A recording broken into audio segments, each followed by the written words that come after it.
Welcome back mga kaaldab. Ito na naman po ang inyong lingkod, si Mr. Destiny, at magbibigay po tayo ng pinakamainit na update po ngayon sa social media mga kaaldab. Sino nga po ba magsasabing wala daw po si Mama Ten? At sa mga nagre-react po sa akin at mga nagko-komento na sinasabi nga po nilang ganito ganyan, ebidensya at resibo mga kaaldab na tumpak na naman po ang update natin na hindi nga po talaga mawawala si Mama Ten sa tabi ni Alden Richards. O yung mga nagsasalita dyan na mga maka-Alden fanatics na nagre-react sa mga sinasabi ko na solo lang daw si Alden Richards at wala nga po raw kasama.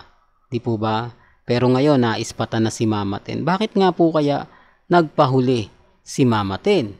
Pero maraming haka-haka, maraming mga komento na una na nga po raw ito. At kasama nga po raw niya ang makukulit na chikiting ni na Richard Paul Carson Jr. at Maine Paul Carson. Oops, issue na naman yan, Mr. Destiny.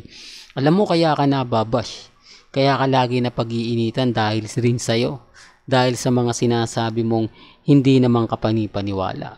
At wala namang kumbaga katotohanan. Puro ka lang ganito, puro ka lang ganon. Di po ba?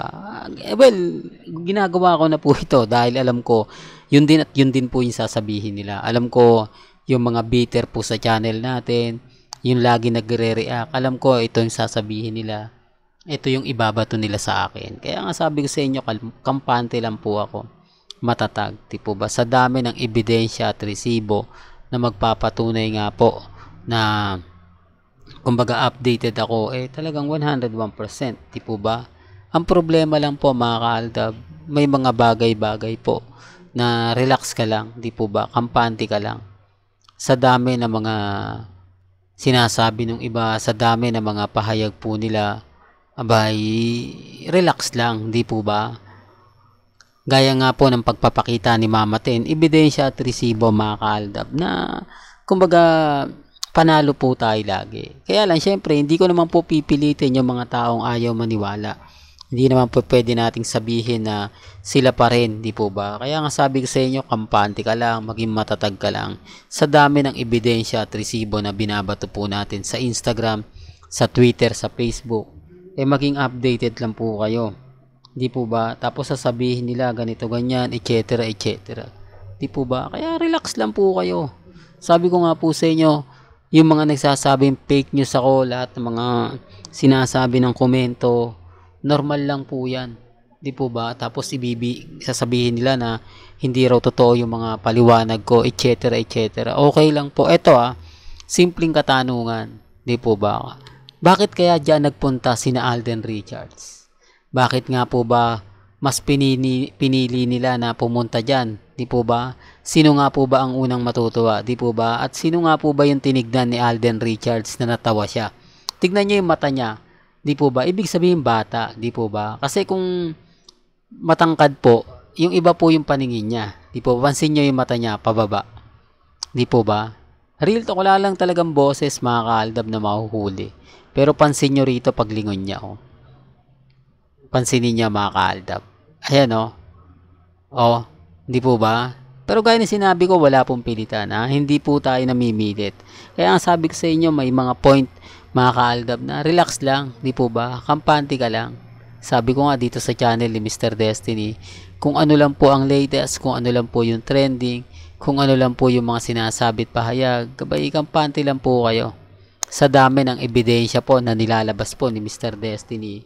Ang problema lang po, maraming bitter, di po ba?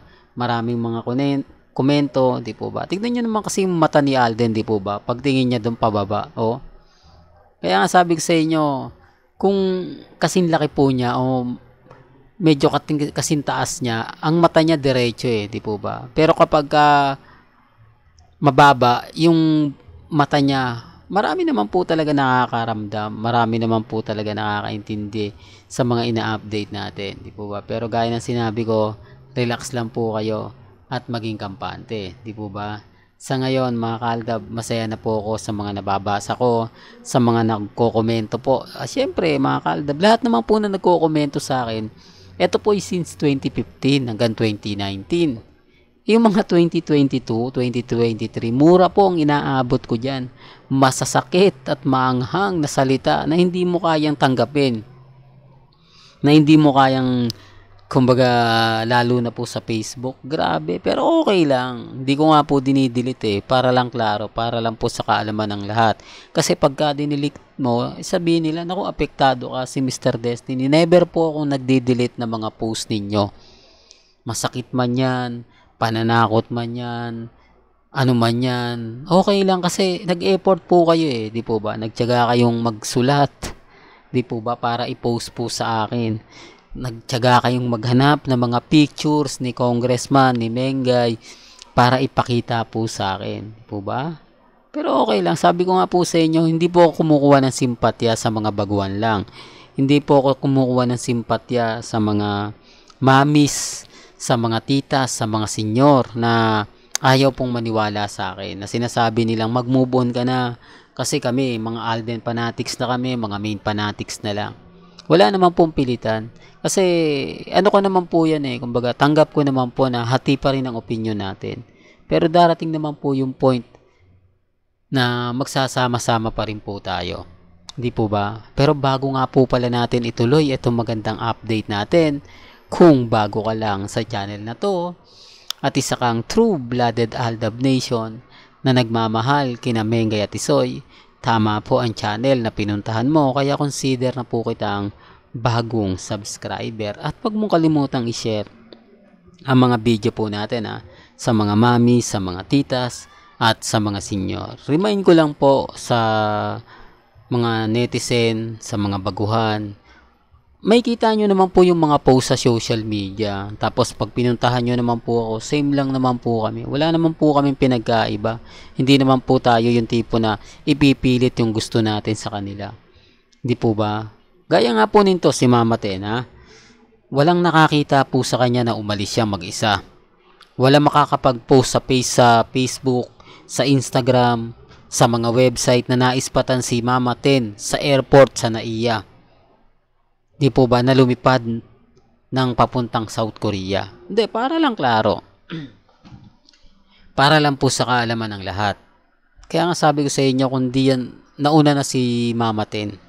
Di po ba? Nandun na yung pamilya ni Alden Richards. Di po ba? Na nag-aantay na lang po sa kanya.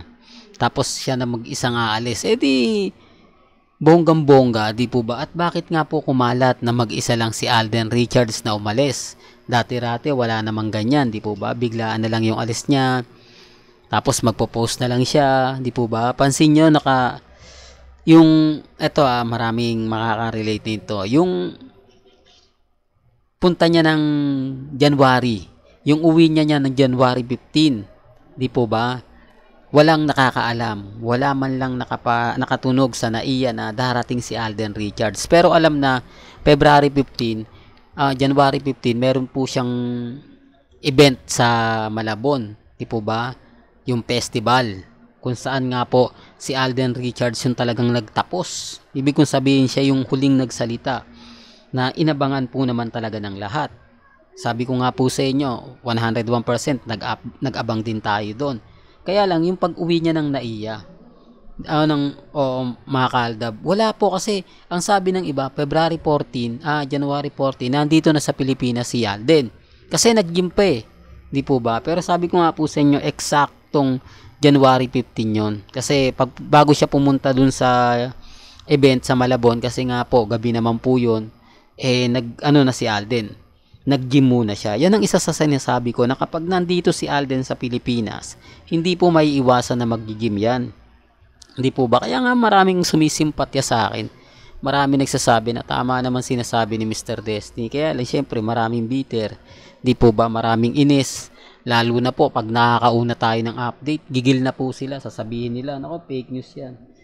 Hindi po ba? Yan po, ganyan po sila kadesperado sa pambabatikos at pang-aasar, pang-isulto kay Mr. Destiny. Well, hanggang dito na lang po yung updates natin Kaya kung gusto nyo pa po ng pinaka-latest at sariwang update, abay tumutok lang po kayo dito po sa channel ni Mr. Destiny para updated po kayo sa mga latest at sa mga bagong video po na ilalabas po natin.